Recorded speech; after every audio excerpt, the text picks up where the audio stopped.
Hey guys, it's Christina of CraftyPaws. So I wanted to tell you guys how I am gonna put all labels and a little sampling of ink on each of my Tim Holtz Distress inks. I found a fantastic font that I think mimics the Tim Holtz Distress ink font really well. It's free online, and I will put a link in my blog post so you guys can go download the font if you like for free.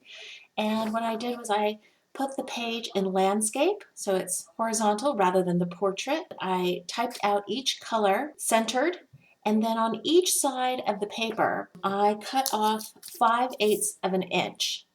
So this side and this side, so that it just perfectly wraps around the three sides and leaves the fourth side mostly blank, but enough to tuck around.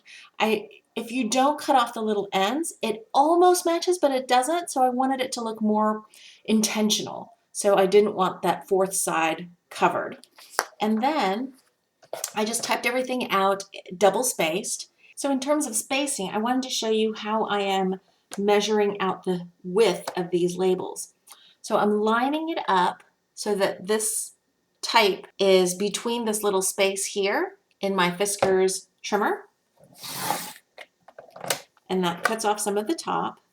And then I'm lining it up. This is the cut line right here, if you can see, and I'm lining it up 1, 2 from that point. So this would actually be the first, this little clear area.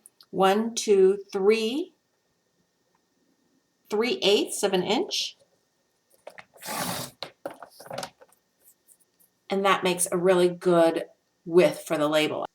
So to get a good sampling of both the intensity of the ink and the softer dabbed on version of the ink, I'm going to, just on either side, go directly from the ink pad, and then using my blending tool, I'm gonna lightly pounce or blend the rest of the label.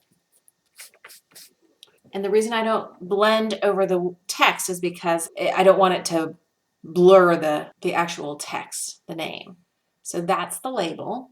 Now, if I had a Xyron sticker maker, then I would probably put the label through that. But since I don't, I'm just going to take my Mod Podge. I like the matte, but you can use glossy, whatever is your preference.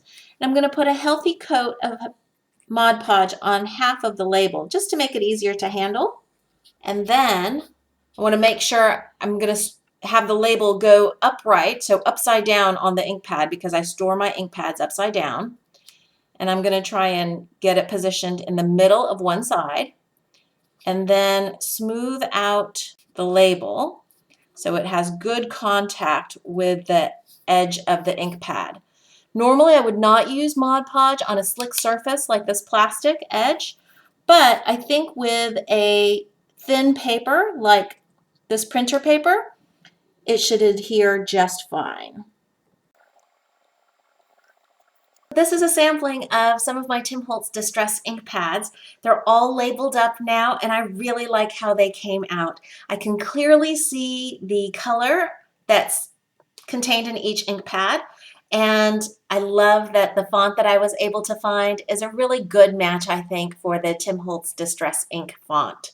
That's it. If you guys have any questions, please leave them in the comments below, and I'll try and get back to you as soon as I can. Thanks for watching.